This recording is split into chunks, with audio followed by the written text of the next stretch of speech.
Syria में हुए तख्ता पलट के बाद इजराइल खुश तो है, लेकिन उसके लिए नई मुसीबत भी खड़ी हो सकती है। यह मुसीबत है सुन्नी सेना का खतरा।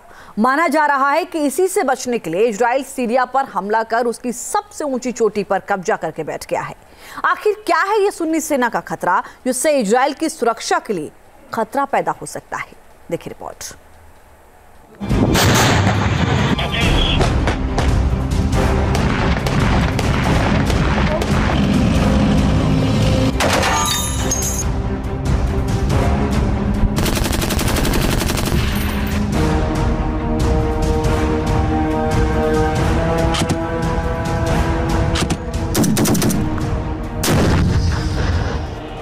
सीरिया की राजधानी दमिश्क में इस वक्त जश्न का माहौल है।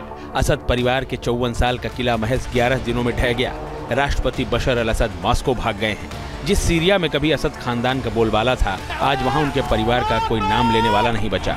देश में जगह जगह पर बशर और उनके पिता की निशानियों को मिटाया जा रहा है।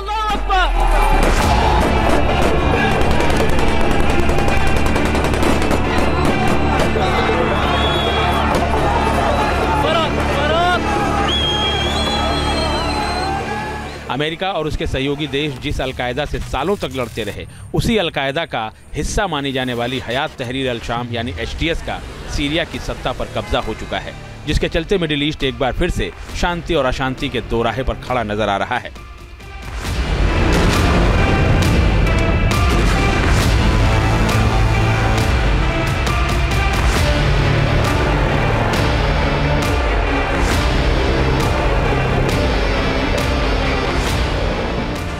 सीरिया में हुए तख्ता पलट ने दुनिया के सामने कई अनसुलझे सवाल खड़े कर दिए हैं, जैसे सीरिया में तख्ता पलट से मिडिल ईस्ट में अब क्या होगा? सीरिया में सत्ता परिवर्तन का इजराइल पर क्या असर पड़ेगा? क्या शिया के बाद सुन्नी संगठन बनेंगे इजराइल के लिए सिरदर्द? यहूदियों को दुश्मन मानने वाले जुलानी से इजराइल कैसे तालमेल बिठाएगा?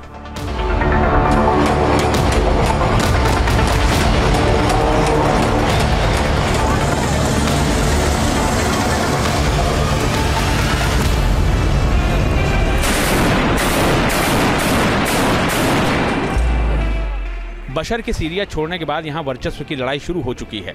अब यहां सुन्नी संगठनों का खतरा बढ़ रहा है, जबकि अभी तक इजराइल के लिए शिया संप्रदाय से जुड़े खतरे ही थे। असद शिया संप्रदाय से ताल्लुक रखते थे। उनका समर्थक ईरान भी शिया बहुल देश है। असद का मददगार और ईरान का प्रॉक्सी हिजबुल्लाह भी शिया गुठी है। यानी इजराइल की मुसीबत की सुई शिया संप्रदाय के इर्द गिर्द ही घूम रही थी, लेकिन अब ये खतरा लगभग दम तोड़ चुका है।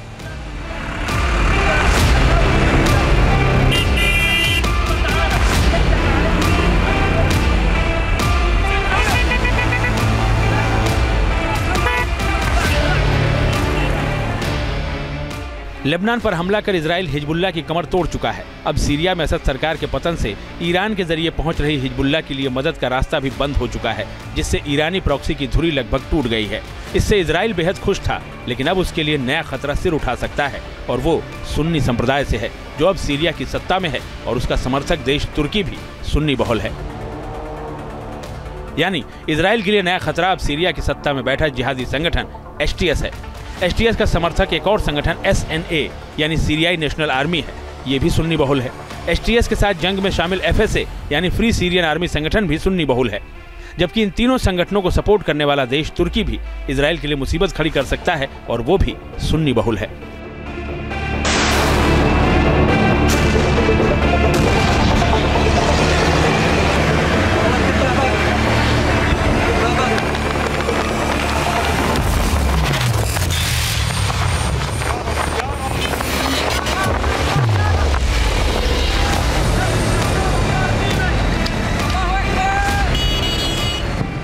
इजराइल को डर है कि सीरियाई सेना के हथियार और गोला बारूद HTS के हाथ लगे तो वो बेहद ताकतवर बन सकता है। लिहाजा इजराइल ने अपना भविष्य बचाने के लिए सीरिया के हथियारों को नष्ट करने का अभियान तेज कर दिया है।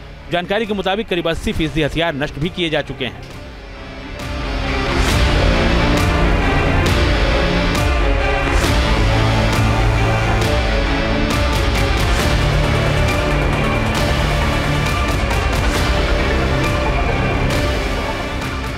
हालांकि इजरायली PM बेंजामिन नेतन्याहू ने सीरिया की नई सरकार की तरफ दोस्ती का हाथ बढ़ाने की पेशकश की है। नेतन्याहू ने एक संदेश में कहा कि इजराइल सीरिया से अच्छे संबंध चाहता है, लेकिन अगर उनके देश को किसी भी तरह का खतरा पहुंचता है तो वो हमला करने में देर नहीं करेंगे। हम सीरिया की नई सरकार के साथ अच्छे रिश्ते चाहते हैं, लेकिन अगर यह सरकार ईरान को फिर से सीरिया में मजबूत होने देती है, ईरानी हथियारों या किसी अन्य हथियार को हिजबुल्लाह तक पहुंचने देती है या हम पर हमला करती है, तो हम जोरदार जवाब देंगे और भारी कीमत वसूलेंगे।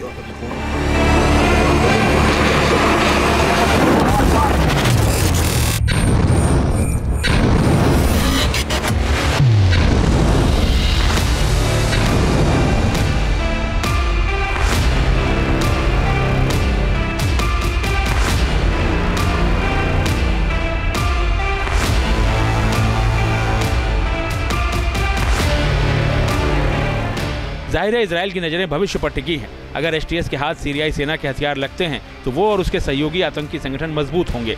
इन संगठनों की मजबूती का मतलब है इजराइल के लिए बड़ा खतरा। अभी फिलहाल ये संगठन सत्ता में हिस्सेदारी को लेकर आपस में उलझे हुए हैं, लेकिन इसकी आंच इजराइल पहुंचनी तय है।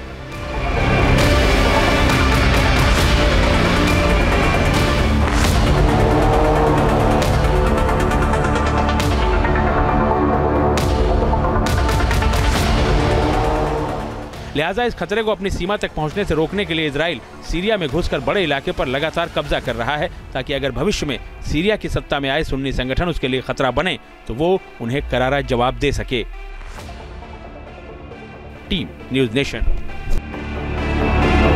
न्यूज नेशन अब व्हाट्सएप पर खबरों की ताजा अपडेट के लिए न्यूज नेशन के इस QR कोड को स्कैन करें।